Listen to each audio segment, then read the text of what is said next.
Presidential Advisor on HIV, the Director General, Ghana AIDS Commission, regional ministers, development partners, members of the UN system, uh, all other dignitaries, civil society partners, network of people living with HIV, and young people living with HIV, members of the media, distinguished ladies and gentlemen. I regret that I cannot be with you in person, but I'm happy that technology allows me to connect with you and to bring this message of solidarity. Each year at the beginning of November, we all look forward to the launch of the World AIDS Day campaign. From November, we would kick off a series of activities on the theme of the year, and the activities will culminate on the 1st of December with a grand event. As you know, this year is different, and as the Director General has stated, in 2020, the attention of the world has been focused on the COVID-19 pandemic, which is one of the gravest threats facing society today. The COVID-19 pandemic has reached every corner of the globe, and it has touched many aspects of our lives.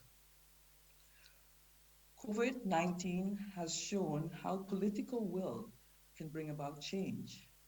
We have seen governments putting in place extraordinary policy measures and financial resources to save lives and protect livelihoods. We have seen such actions from the government of Ghana. UNAIDS commends the government of Ghana for the political courage and will demonstrated in the response to COVID-19. The interlinkages between COVID-19 and HIV are obvious. They both demonstrate that for healthy lives, we must address inequalities, human rights, gender equality, social protection, and economic growth. Our responses to these two pandemics must focus on people, engage communities, be based on evidence and human rights, and reach and protect the most vulnerable and marginalized without stigma and discrimination.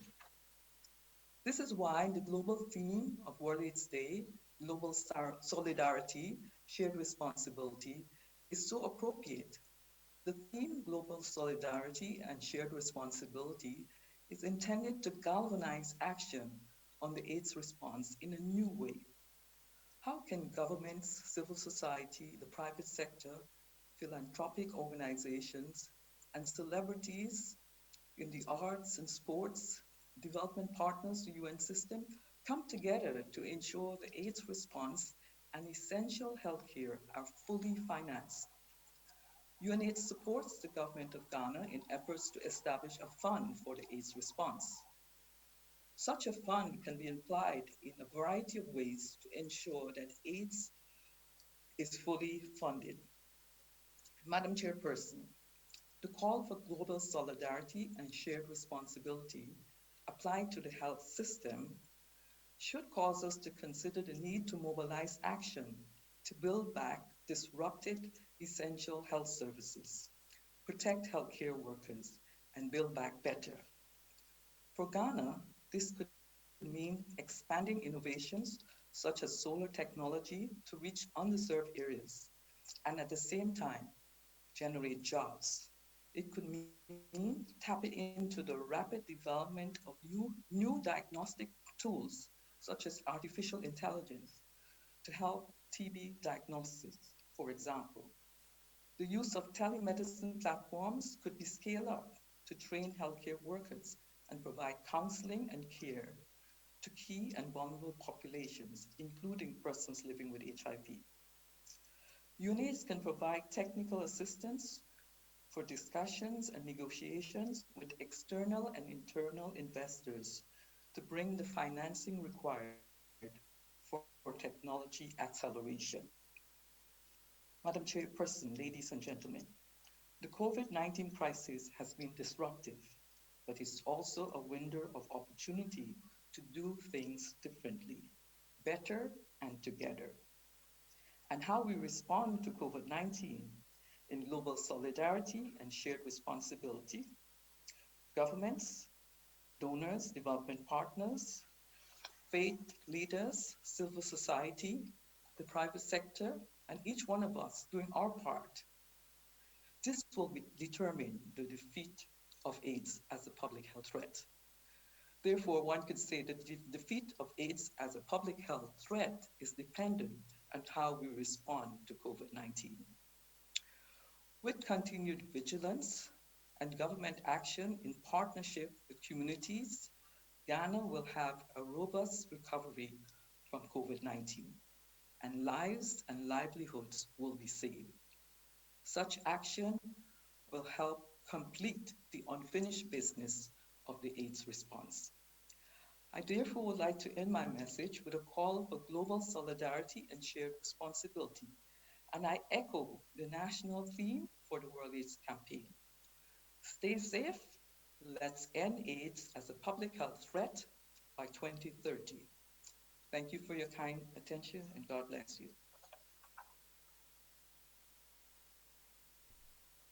Over. For those words. And again, let's work in partnership to improve lives and livelihoods. Thank you so much, Angela.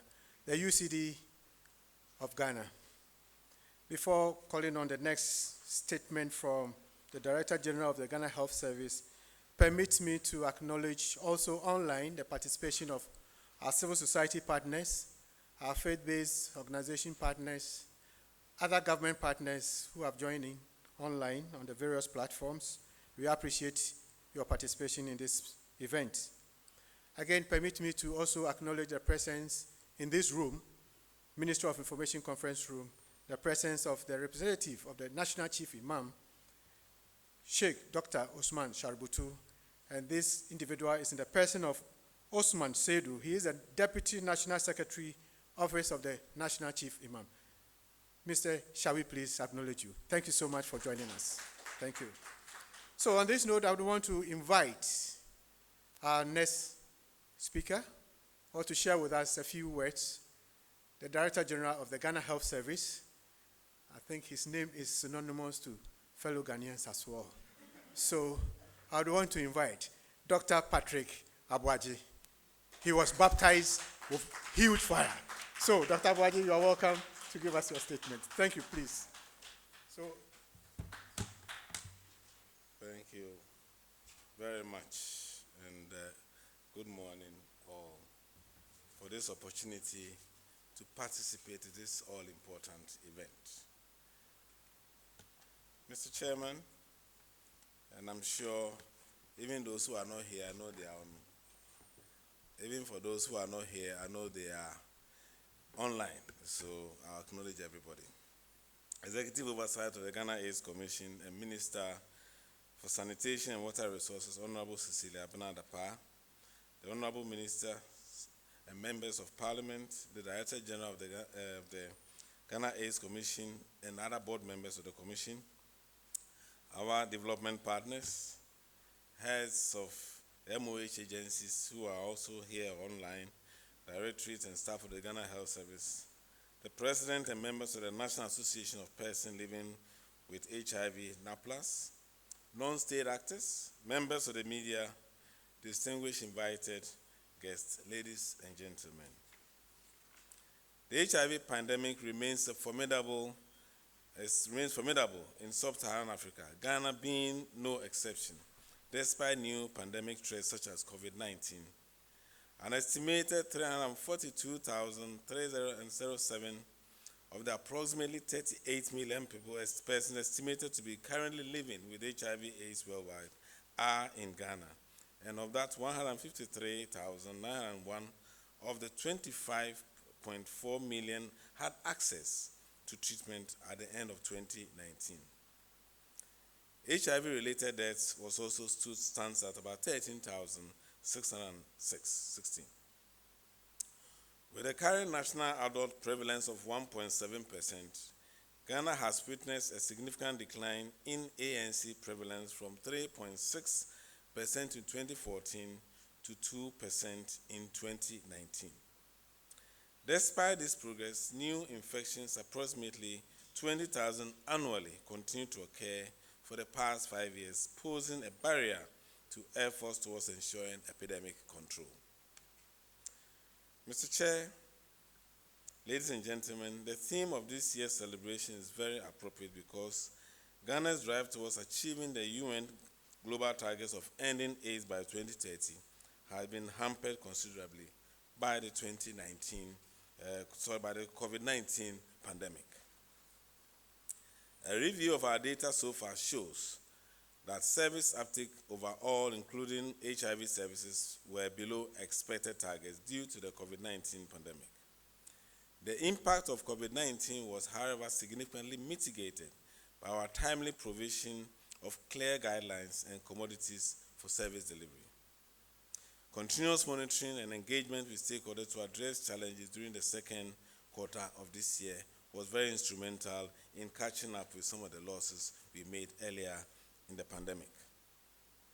I wish to thank all partners and donors, especially the Global Fund, for the additional support to procure PPEs, lab equipment, and reagents to facilitate the work of the service providers during these challenging times.